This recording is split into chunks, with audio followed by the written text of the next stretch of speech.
Howard Stern went off on an epic rant on Wendy Williams because she said he's become Hollywood as she was talking about his book on her TV show.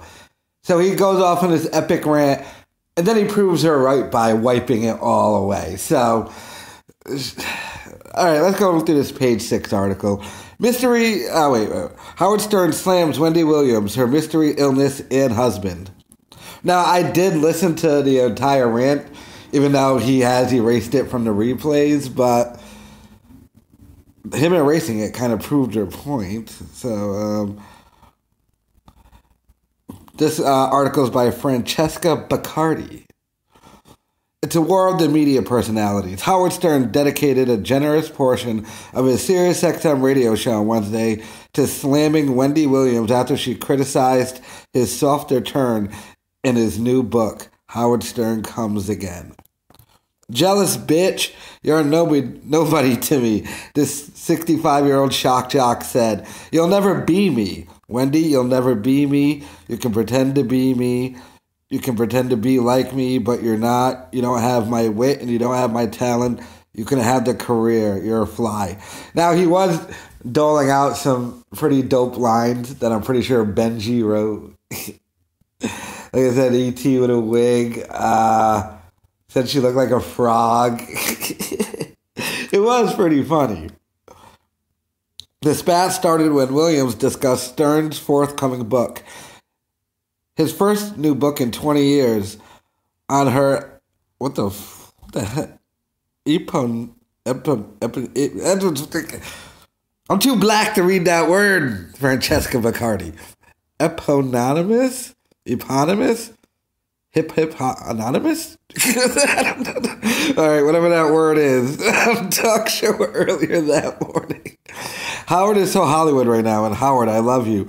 But since you've gone Hollywood, everything you say is so predictable. Said Williams, 54. Every story is going to be about, oh, I love this one, and then we went on their yacht. He's a Hollywood insider, which sucks. You started like me, being of the people, she continued, but at some point you sat behind that microphone for too long, and now you are the people. Upon hearing Williams' sentiments, however, a certainly unpredictable Stern fired back, claiming it was Williams who had, in fact, gone Hollywood.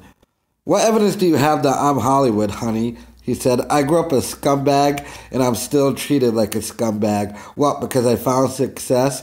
Now I'm Hollywood? What, because I know Jimmy Kimmel? Who am I hanging out with? She doesn't even know who I'm hanging out with. She doesn't know what I do in this world. She doesn't know who I fucking with. So, now, come on, Stern. You go on things with Jennifer Aniston. Everyone has called you out on this. I'm going to give you my thoughts, specifically why I think he went extra hard on this and then erased it. But all she talks in that show is about Hollywood, Stern quipped. That's as Hollywood as you get. If anyone in Hollywood called her to hang out, she'd be there in 2 seconds. All of that is projection. I do agree with him on that fact, though. I agree with him on that. The veteran radio host then turned his diatribe into a personal attack on Williams, making dig at her 2-month show absence and her husband's rumored infidelity and alleged abusive nature. What have I done to this woman? Nothing. I've been gracious to her, Stern said. Worry about your husband, not me. F you and your dumb show and your mystery illness. She disappears for 2 months. Nobody knows why, and now she's questioning me? Thanks, honey. I never fainted on my show either. I'm not somebody you want to F with, honey. I don't want to hear your bullshit. And you're not a nice person. Nobody likes you. That's why you can't go to Hollywood. He continued, claiming people do not like her. The staff was doing a dance over at Wendy Williams' show when she was out. She's a big pain in the ass. I hate to break the news to you, honey. Good thing you hurried back. Well, he said, good thing you hurried back. I listened to this live. He said, because they wanted to hire Nick Cannon while she was gone.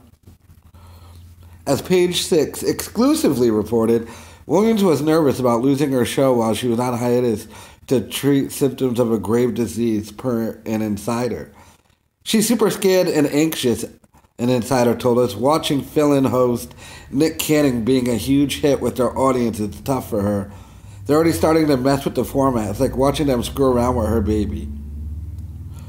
Williams returned to her show on March 4th prior to becoming a hit morning show host.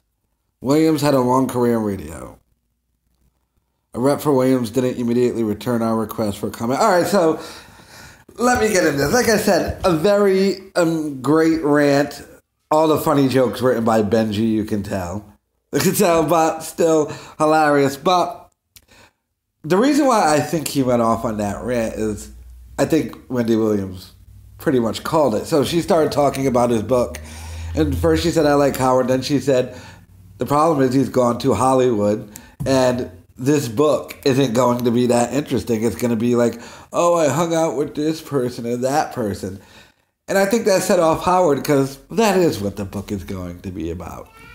And he's even said multiple times, I want to talk about my interviews. No one cares about your interviews. We want to talk about how you felt from going to regular radio to satellite radio. So I think she kind of pretty much nailed what the book is. And I think I can dispel the rumor that, you know, there's supposed to be this big secret in this book. And people have speculated Howard Stern is going to admit he wears a wig. Well, during this rant, he basically said, my hair is real, honey. We don't know about yours and that weave. So kind of dispelled the rumor that one of the secrets in this book is going to be Howard admitting he wears a wig. So now, where Howard ultimately proves her right, he goes on this amazing rant and then erases it from the replays. So basically, unless you caught audio live or heard it live, you cannot ever hear it again on the Howard Stern show. So, like I said, I listened to it and I didn't listen to the Howard Stern show today, so there are ways of finding it. But, yeah, so I think he was extremely mad because she called out his book. She was right. He did a very justified, epic rant on her and then erased it. And then he did this weird thing towards the end of the rant, and he goes, oh, and to you PC people out there like to complain about me cursing.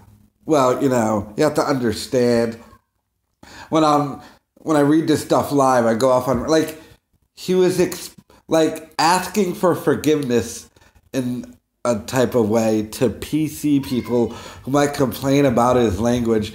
Dude, in this day and age, they can just go dig up some Howard Stern show. I've heard clips of a guy calling in and saying, can you stop saying the F word and the N word? And you went off on a minute just saying it in a row. Like, trust me, Stern, the day they decide to come for you, there ain't nothing you can do to stop it. Now, they might not come for you, but you keep, you know, apologizing to these people, they might eventually come for you. Let's not get it twisted. They could come from, and by the way, you've been under the radar. No one really listens to your show. But now you have blown up. You have the #1 best-selling book in America and Canada, and you just announced it yesterday, and it's all pre-sale. Now you're kind of back out there and big. Now's not the, and I think that's also why he tried erasing that too. But now there's going to be a target on your back, and you attacked a black woman. You don't want those PC black Twitter people going into your past and finding some old audio. By the way, you've tried to wipe that off the face of the earth as well. So, all in all, I do think it was kind of crappy what Wendy did, but she was being honest. And I think she pretty much nailed it with Stern is a Hollywood guy, and the book's not going to be that good. Stern, very justifiably, went on an amazing rant, gave her a great trashing, said a bunch of true things, but the ultimate problem is that Stern erased it. Now, I still listen to it. There's other ways you are probably going to listen to it. But that move in the end of erasing it, after it's already out there, basically, like the Breakfast Club and stuff already talked about it and played some of it. It's like, What are you doing, Stern? And by you even erasing that, you confirmed everything she had to say about you. So, give me your thoughts in the comments about this whole situation. And who do you think was right or wrong? And who do you think won?